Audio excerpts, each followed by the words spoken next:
on the forecast, to my right, we have AP18. Alex, how you doing? Hello, everybody. And to my left, we have DW himself. Garrett, how you doing? Doing good. And this is the Wednesday Comics forecast, telling you the comics coming up for September 12th, 2018. That is the second Wednesday in September. We start first with Image Comics. Birthright, number 31. This is Joshua Williamson and Andrea Bresson. New story arc. Who is the Mesrema? The rebellious daughter of God King Lor, or Earth's Savior. Alex, it's been a while since I've said the words Birthright, right? It has. It's been 6 months. February 21st was when issue 30 came out. And what do we think about the new issue of Birthright? I'm excited for it to come out. Joshua Williamson writes a great book. So I've been actually looking forward to it. When I had seen this coming back, I was super excited. But this 6 months, I have no idea what I'm getting back into. Luckily, we're getting into a new arc. I still remember the characters. So by all means, I am ready to hop back in this book. Up next, we have a new book here. Cemetery Beach number 1. This is Warren Ellis and Jason Howard from the creators of the acclaimed Trees graphic novels. Which are currently being adapted for television. Comes something completely different. A professional pathfinder.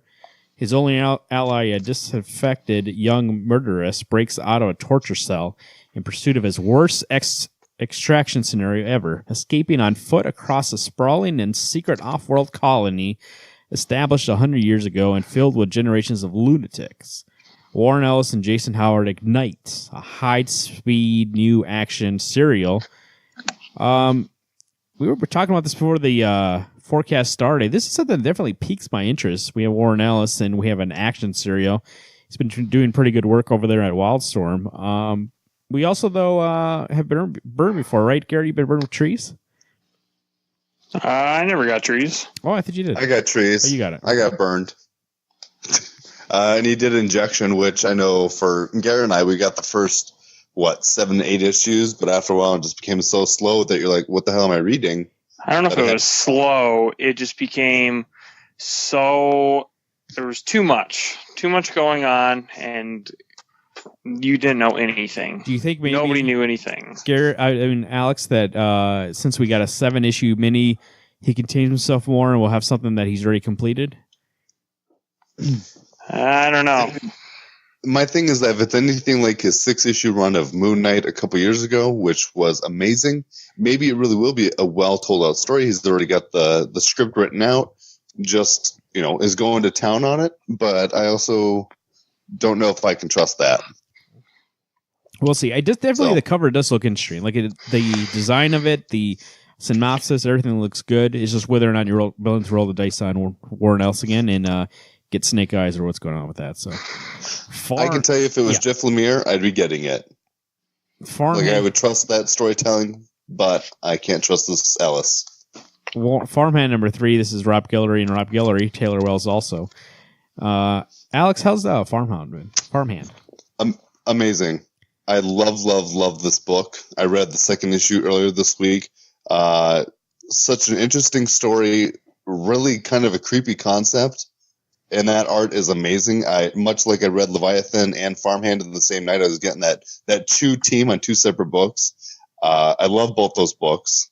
They make me laugh, and yet the concept is creepy, and the art is amazing, and also very creepy and vivid. Up next, we have 1975 number 1. This is Joe Casey and Ian McEwen. Meet Pamela Evans. Much more than a typical Manhattan cab driver, she also happens to be a badass monster fighter who wields an enchanted tire iron. Welcome to the year of her greatest adventure. Joe Casey and Ian McEwen team up for the 1975 modern mythology for a new generation. Garrett, is this something that interests you, or is you're not looking to pick up a new book? Nah, it doesn't look good to me. Oh, okay. That's actually was something piqued my interest here. Both of these books, I mean, they're both number 1s. They could be great or they could be something that's dead on arrival, but both of them, for me at least, have interesting concepts enough. I mean, we talk about it all the time, like quit doing the same thing over and over, and these two at least have different concepts, so I might check that out, actually.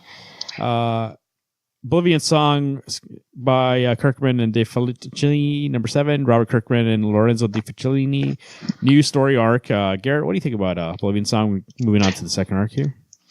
I really like it. The last issue was incredible. A lot of fun mythology with Nathan and his brother. Oops, spoilers, but hey, if you're not reading the book. But it really is a good book. I think De Felici's art is something unlike anyone else does. So that's definitely worth checking it out. And I think there's enough of new mythology in this book, unlike Walking Dead, that it'll pique your interest. The Weatherman number 4. This is Jody LaHip and Nathan Fox. Every human left alive wants a piece of Nathan Bright, but there's only so much that can go around. Enter the Pearl, a crime lord in the business of making revenge as sweet as possible and death that lasts forever. Alex, what do you think about the Weatherman? I'm biased. I love the Weatherman because it reminds me of me. I haven't gone through nearly the amount of shit that this main character has. But I tell Marvin, I thought Marvin was going to read it. Maybe he hasn't. Attack him on Twitter. Tell him, hey, read this book. Alex knows what's good. I think you guys should be reading this book. If you're not, I think you're missing out. This is kind of one of those weird-ass stories, but kind of like that. The hope for Cemetery Beach would be it's not your usual story. So it's interesting. Seeds number 2. This is Andocente and David Aja. Speaking of bugs, Alex, how's the Seeds going? The Seeds coming out this week? Yeah, it says right there. Holy shit. You know what? I don't even know. It's good, but it was weird. Like the first issue, I'm not sure what I had read. Oh. With that David, I didn't say it was bad. I said it was weird. I didn't say anything. I heard your weirdest. Must have been that laugh. bug. Must have been that bug. No, this was a girlish laugh that I heard. It's good, but I just don't know where the story's going. But that David Aja art is phenomenal. That even if I wanted to drop this book, I don't think I could for the fact that I've missed Aja. So by all means, bring this book. I need to see it. DC Comics Catwoman number 3. This is Joelle Jones and Joelle Jones, the secret shot caller who's been borrowing Catwoman's MO for a series of crimes, steps out of the shadows in this issue, and her secret origin is unlike anything Selena's run into before. Meanwhile, the police close in on Catwoman as well, as they believe she killed a cop during one of the crimes she's been framed for. With nowhere to go and no one to turn to, Catwoman's running out of her 9 lives fast. Garrett, what do you think Catwoman with Joelle Jones? I'm really loving the art. I'm starting to get a little bored of the story. I think the first issue was strong. Second issue was carrying off the first issue. But I'm just not really excited going into this third issue because it's like, what's the purpose of this series? I mean, I love Joelle Jones. I think she's a great talent. But I just don't understand what story she's trying to tell. And it might be too early to know. But I think that I need a little bit more in this book. Detective Comics 988. This is James Robinson and Steven Saguva. Kicking off an arc guest written by James Robinson with art by rising star Steven Sagovia. It looks like the kind of murder case too ordinary to draw the attention of Batman, but once the world's greatest detective gets involved, the identity of the victim completely unravels and leads to the conspiracy among some of the darkest night's strangest foes. Alex, what do you think? Are you going to push through this James Robinson arc, or are you going to pick this up? Or just no, I'm going to drop this. I've seen that he's at least writing for the next 6 or 7 issues. I'm not willing to spend that money to get a book that I don't think is going to be well written. So I am officially off or Detective Comics. Flash number 54, Joshua Williamson, Christian Deuce. The Flash is now the strongest man alive thanks to the jolt from one of the new forces, turning his jacked up sights to Trickster. The two duke it out inside Iron Heights for utter supremacy. Will anyone stop these two behemoths from beating the hell out of each other? Or is this just what Warden Wolf wants? Garrett, what do you think of The Flash, the strongest man alive? Well, I read the last issue, and I thought it was good. Another book that I'm just kind of getting frustrated with because it's coming off of what's happening in Justice League right now. And I just don't... don't enjoy that there's like a bunch of different forces in this book now. There's still force, speed force, strength force, entropy force. There's all these forces. And I'm just like, what's going on? And now, like in Justice League the comic, Flash is trying to deal with the still force. But in his own comic right now, he's dealing with the strength force. And so I'm just like, why? I don't know. I don't like that part of it, but I think the interaction with Barry Allen and the future Captain Cold is a lot of fun because, like, usually Captain Cold's a bad guy, and I guess he's like Sergeant Cold or whatever it is. Commander Cold, that's what it is. And Trickster's had a pretty tough go of it lately, so for him to get super strength, that's pretty cool. But yeah, I'm not liking all this different force stuff. I think it's kind of boring. So I do like the characters, but I think the plot right now is just why. Well, I think that makes me sad to hear that you're right. Justice League is doing its own little thing with all these characters. And I know that the logic part of me is like, well, why don't these other books like Flash or Batman at least mention these things so that at least they kind of feel like they're in the same storyline, but they're not? That bugs the crap out of me. Yeah. Plastic Man number 406, Gail Simone, Andrea Mello. Alex, how's the Plastic Man going so far? I love Plastic Man. And I realize I'm being a little biased. I blind bought this for Gail Simone, but I think that woman knows how to write a good book. And especially like a 6-issue run, like when she did Crosswind, that was a great 6-issue, set.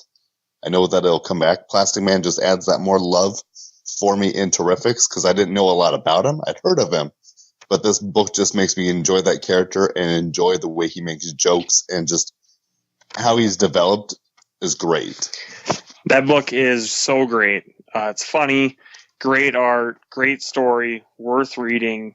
Gosh, I wish it was an ongoing, but hey, I'll take the 6 issues because it's been a fun ride. Red Hood and the Outlaws number 26, Scott Lobdell and Pete Woods. Jason Todd's about to take his vigilante game to a whole new level. His partners, Bizarro and Artemis, gone. His mentor, Batman, out. His base of operations, Gotham City, abandoned.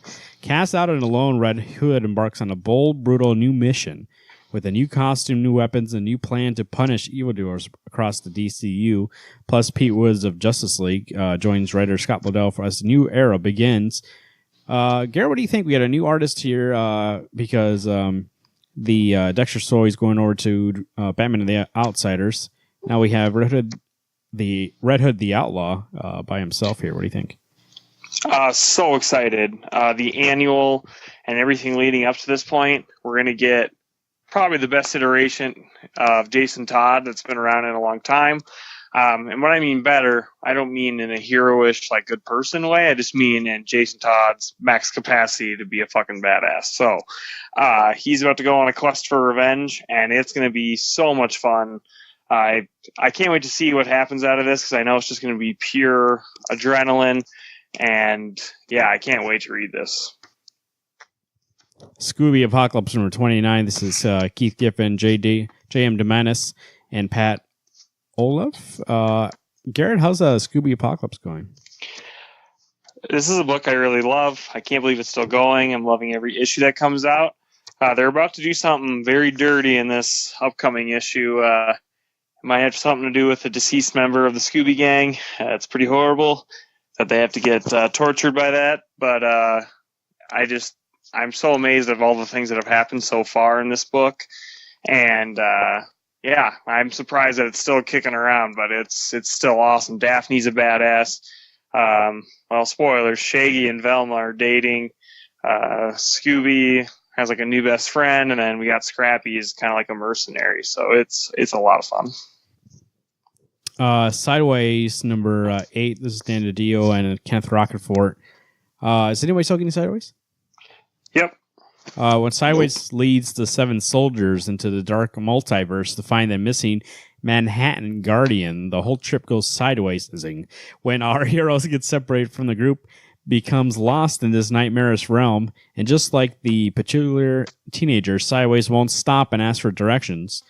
So now he's trapped in the land of Paris, ruled by dark beasts and populated by weird Superman-esque creatures like Porcupine, Jimmy Olsen. Garrett, that sounds right up your alley. It's a really good book. The last issue, the last couple issues have been depressing, actually, because something happens to somebody close to the main character. So, yeah, it's a fun book. I like Sideways. I know that Rockford doesn't draw every issue, but I think the story's still really great. It is the DC equivalent of Spider-Man, and it is cool. Excited to dive more into this book. Seeing Jimmy Olsen get any kind of credit in any kind of DC book this day and age is a treat, so I can't wait. Supergirl number 22, Mark Andreyko and Kevin Maguire.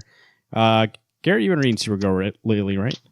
Yep, I have since last issue. It's really good. I think that I'm glad that she's not donning that stupid costume. I think she's going to eventually, but the black costume or whatever, I think she looks better in her traditional Superman costume.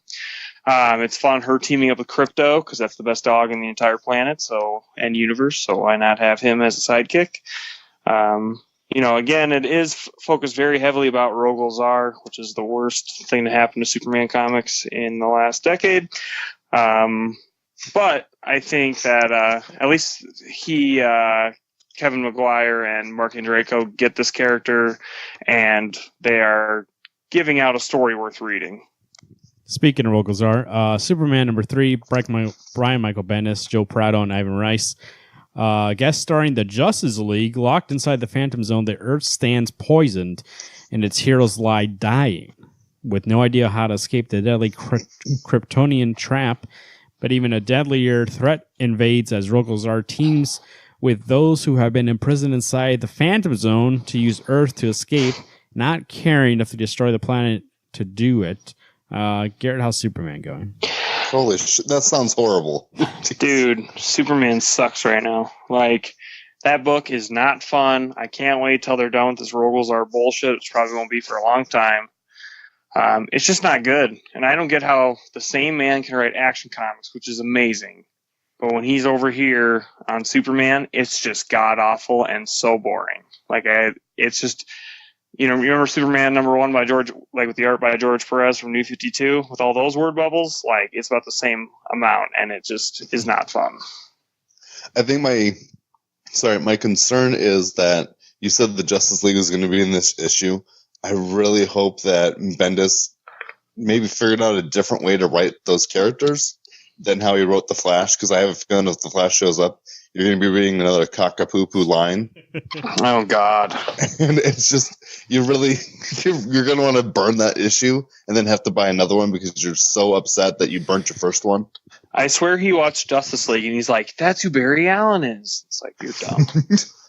You're dumb. Wildstorm, Michael Cray, number 11, Brian Hill, and Stephen Harris, Dexter Vines. What's the price for keeping death inside your mind? From Michael Cray, it could be the lives of anyone who cares about him and his sanity. As Michael is drawn closer to the truth of the consciousness living inside him, the brutal desires of Diana Pryce threaten the entire world. After this long night in London, Michael Cray will either face the power inside him or succumb to its will. Alex, what do you think? Michael Cray, we are on the penultimate issue. I have a confession. I don't think I've read even at least the last issue I know. I got kind of bored with all the Wonder Woman and Hellblazer being in it, that I kind of dialed down on how quick I read that book. So I don't know if I'm actually excited for this or if I'm just kind of ready for it to end. I'm actually leaning more towards I'm just ready for the book to be done. Gary, you caught up with this? Yes, I am. And I got to say one thing, and that's that you're crazy. This book is fucking insane and awesome. Wonder Woman, badass, and John Constantine, he's crazier than the Joker right now. And in the middle of that, okay, I'm going to say that Michael Cray is kind of being sidelined in his own book for John Constantine and Wonder Woman right now. But still, it's an amazing read. The art is really great. I think Brian Hill's killing it. And I can't believe there's only 2 issues left. Marvel Comics, here we go. Amazing Spider-Man number 5. This is Nick Spencer, Ryan Otley. Alex, Spider-Man's all the talk of the town. He's got his own game out right now. What do you think about the comic? I've enjoyed the comic. I think Nick Spencer actually does a very good job writing this character. I was a little weary about the first issue. It seemed really wordy.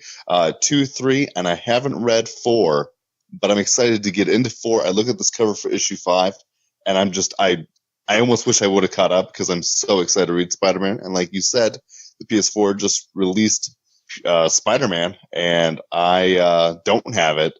Want to get it. I'm in the Spider-Man craze right now, so I'm actually even more disappointed that I'm behind. Domino number 6 of 6, Alex? Is that right? No. Oh. I believe this actually is an ongoing book. Okay, it originally was going to be a miniseries, but now I guess they made it ongoing. Gail Simone, Michael Shelfer, Killer Instincts concludes. So it's the end of the arc here. Alex, what do you think? How's Domino been? It's good. I think if I didn't like Gail Simone so much, this would have been a book I probably would have dropped at issue 3. It's got fun parts to it, and I think Domino's an interesting character, but it's just kind of beating the same thing over and over again. I mean, Shang-Chi is it Shang-Chi? No. That's his name. Yeah, Shang-Chi. Am I right? Okay. He's in the book, which is exciting, or at least was in the one issue that I don't know, I think I'm on issue 4. I think I'm behind by an issue, actually. Anyway, it's been good, but it's not as top-notch as I was expecting. Fantastic Four, number 2, Dan Slott, Sarah Pacelli. Wish You Were Here. What have Reed, Sue, and the kids been up to all this time? What adventures have they been on? What strange new friends have they found along the way? What deadly new enemies have they made? What are Frank and Valera's new code names? All these questions will be answered just in time for entire universes to die. The return of Marvel's first family keeps getting more and more tense. Don't miss a single moment from the world's greatest comic magazine. Garrett, what do you think the return of Fantastic Four? Well, I'll be excited to actually see the Fantastic Four this issue, so that'll be a heads up. I did enjoy issue 1, but it was a lot of build-up for not a lot of payoff, so hoping this will be the payoff that we'll get. So I don't even know what to say about it because I really don't know anything yet because I thought I knew stuff going in issue 1 and I was completely wrong because Fantastic Four wasn't even in it. So I don't even know they're going to be in this one, Garrett. They could. They might not make it till issue 3. Who knows? So I don't know. This is one of those books that I want to be excited for, but with Slott writing it, I don't know how much inspiration and excitement I have for this book. I didn't care for issue 1, so I guess we'll see if issue 2 picks me up or not. It might just be like, screw you, Alex. Drop it. To be not to be the opposing voice, but I did actually really enjoy issue 1, so I think I'm on the opposite. But also, like, I bring a lot of bias to that because I enjoy that team. So, I mean, not the creative team, the actual people in that book. So, I like the character team. I just don't think that the writing team necessarily is the best choice. Iceman number 1. This is Cena Grace, Nathan Stockman. 1 of 5, a little miniseries for Iceman. So you're looking for a new cool book to get into. It's Iceman number 1. There you go. Old Man Logan, number 47. Ed Brisson, Damian Chuquero, Andrea Sorrentino on the cover. The creature from the blackness of space. What is it, and what does it do with Logan? The Marvel's newest alien menace is on the loose and ready to start a rampage. Garrett, what do you think? I mean, Alex, what do you think of Old Man Logan number 47? 46 was okay. We're getting past the excitement I have for Old Man Logan. I think a part of it is that I know Young Man Logan is alive and that he's going to be coming back here starting, I think, next week. I could be wrong. It is next week. Is it? Okay. That I'm more excited for that book than I am for Old Man Logan. I'm just kind of ready for him to Old Man Die Logan, which I have a feeling will be coming up here shortly too. I don't know. This book is it's getting to be spinning its wheels. We're getting past the excitement of this character coming back. So we need to move on to something else. Star Wars Darth Vader number 21, Charles Soule, Giuseppe Camicoli, and Leah Bonetti on the cover. Fortress Vader Part 3. Garrett, what do we think of Darth Vader spreading the fire seas there? I've always loved this book. I think this story arc has been a lot of fun because, the book is about Darth Vader, but you don't see his machinations until you get into an arc that's like focused on his castle, his his rise to power. So this one has been especially fun because there's just a little more adrenaline going into it. And that fortress you saw in Rogue One, they go to that's the fortress they're talking about. So excited. It's Marvel Comics. A couple more here. Dynamite, Nancy Jr. number 4, Kelly Thompson, Gene St. Ongent. Have we all been keeping up with this? I fell behind on this. Anybody else? I'm caught up. You are caught up? How's Nancy Jr.? It's as great. I know you guys have read issue 1, and it's just as great. Kelly Thompson knows how to write a female heroine. She knows how to write the Hardy Boys. She knows how to add enough intrigue and mystery into this book that makes it really fun, but still not too complicated that anybody couldn't follow it. So, really fun reading. Just for the audience, I haven't not caught up with it just out of interest. I actually am really interested in this. It's just that for a while our shop didn't have it, but now I've been switched to more to digital, so I am going to go back. That cover's fantastic, by the way. I looked at that cover and I was just like, that's a great cover. So makes me want to get back into it, and I will. Low Road to West number. Go ahead, Alex. Well, I say I've dropped the book, not because I don't want it, but like what Marvin said, haven't been able to find the issue covers that I want, so I just thought, screw it, I got too much as it is. Low Road to West number 1 of 5, Philip Kennedy Johnson and Flavorino on the art. Eisner Award-winning nominated writer Philip Kennedy Johnson, The Power of the Dark Crystal, Aquaman, and artist Flavorino, American Grayson, presents a brand new limited series in the aftermath of the first nuclear strike that has left the East Coast uninhabitable. 5 teenagers are being sent west, away from the wreckage that was once their home. Halfway through the Oklahoma Dust Bowl, the shuffle that promised safety has broken down, stranding them in the middle of nowhere with only one another to count on.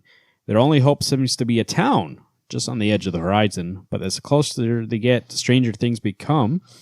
They want to survive. They will have to learn to trust one another. And with society crumbling around them, trust does not come easily. Their only hope seems to be a town. Oh, wait, that's the same line. So I need to put in there twice. I wanted to bring this up because that cover really does kind of grab you, the style. And it sounds pretty, like I was talking about before. This actually sounds like a unique kind of storyline. And I am really looking for things that are kind of just like these people, like, even though it says Strange Things Might Be Going, I'm not sure what's going to be. But it does sound intriguing enough to test out. And Boom's been great about their original series lately, so this is one that piqued my interest. Alex, what do you think? What it looks like your pick this week? My pick is going to be Farmhand number 3. I've loved issue 1. Issue 2 even increased my love for the book. So I am super excited to get into issue 3. And I know that there's at least a 5-issue arc to come out. So for the next 2 months, I've got something great to read. Garrett? I'm looking forward to Red Hood and the Outlaws number 26, or I guess Red Hood the Outlaw, because it's going to be a start of a really fun story coming out soon. You know what? I'm looking through this list here, and there's a lot of stuff on this list, but there's not really something that really grabs me. But I do keep kind of going back to, out of curiosity, Cemetery Beach number 1 of 7, Warren Ellis. That cover is really great. So I think I'm going to check it out just to see what it's going to be like, and if that's something I can read the whole 7 of. But I really do love that cover. Design-wise, it's really great. So, Alex, the weather outside, it's actually been kind of chill. We get into that fall weather. No more really hot weather anymore. Even sometimes I turn on that heater when I go to work in the morning. Then afternoon, obviously, you switch to air conditioning. When are we going to hit when do the leaves start changing? Well, I'll tell you what, the leaves are already starting to change. You know what? The weird thing is once we hit September, we're out of meteorological summer. We're getting into fall weather, so the leaves are already changing. The trees are getting ready to hibernate for the summer. The winter. Snow will be falling soon, but first we got to get to fall, and that's September 23rd, first official day of fall. You guys got good things to look forward to. Hot chocolate, sweatshirts, get cozy. That's the time we're getting to. We shouldn't have too many more hot days. Yeah, it gets a little warm during the day, but in the morning when I take my dog on a walk at 5 in the morning, it is nice and cool. You can almost see your breath. Weatherman, I got to say, though, the next couple of days are going to be super hot, though. Doubt it. It's high of 85, low of 65. During the day. I'm up in the morning. and then I work all day, so I don't know what it's like outside. You think it's going to be balls sticking to your thigh hot, man. Garrett, Doubt it. How does it affect the roads with that kind of temperature swing? Your tires might melt into the concrete because it's going to be a heat wave. So you might want to bike. Well, you can't even bike. You might as well make sure you're wearing white sneakers and just sprint to your comic shop, or you just stay home and purchase online because otherwise your shoes will melt. So you don't want that. But as far as those potholes are concerned, hey, maybe someone will drive over it and their tire will melt in that hole and fill it. So win-win. Okay, I don't want to ever go outside in your world because it's horrible. Alex brought up a good point. We're 13 days till fall. Fall is my favorite season of the 4. Now we got what do we got? We got some pumpkin. We got some sweaters. We got a nice, you settle in with a cup of coffee. You see the leaves change. They fall down to the floor, hence the season name. Alex, what's your favorite thing about fall? Mainly because my birthday is the first day of fall. So right there, a solid win. Happy birthday, Secondly, Alex P. 23. You know it. But more importantly, my favorite thing actually is just the cool weather. I don't do the heat very well, so summer's like the worst. And winter's almost too cold, even though I just go out without my coat on anyway, just to cool off. But fall is the best. I love the sweatshirts. You got football going on. Oh, man, I'm so excited. You can have a nice tea in the morning. It doesn't feel like you're making yourself too hot, but it kind of warms up a little bit. No, just enough. Garrett, what do you think? Is fall your favorite season? It is actually my favorite season, and the first thing would have to be anything pumpkin related, starting with pumpkin pie. But pumpkin beer is not bad either. But my second thing is Halloween, of course, one of the best holidays of the year. Yeah, Halloween coming up, but also there's two things about fall that I think our audience would be also interested in. One is if you go over to our Twitter page and Facebook, you can actually buy a sweater, Wednesday Comics, that has our face on it, and you can wear that on that nice, cool weather, right, Alex? You can go out there, put a little hoodie on, keep yourself warm. And another thing is SuperCon 2018, Return of the Con, September 28th, 29th, and 30th. We'll be there on the 28th at 8 p.m., a 2-hour show, Wednesday Comics. Make sure you buy your tickets at supercon.com and come see us live in person. We will be there with shenanigans, and who knows, I might be drinking tea. It's going to be it might be cool in that room. We don't know. We don't know temperature. Inside, it gets kind of wonky during the fall. People don't know if they put on the heat or the air conditioning. It's either going to be cold or hot, but I'll tell you something. That show's going to be hot, baby. We're going to be up there and giving you one for the throne for the ages. And I'll tell you what, though. We're not going to fall. We're going to rise. My name is Marvin. I'm Alex. I'm Garrett. Hey, everybody. Stay cozy and keep reading those books.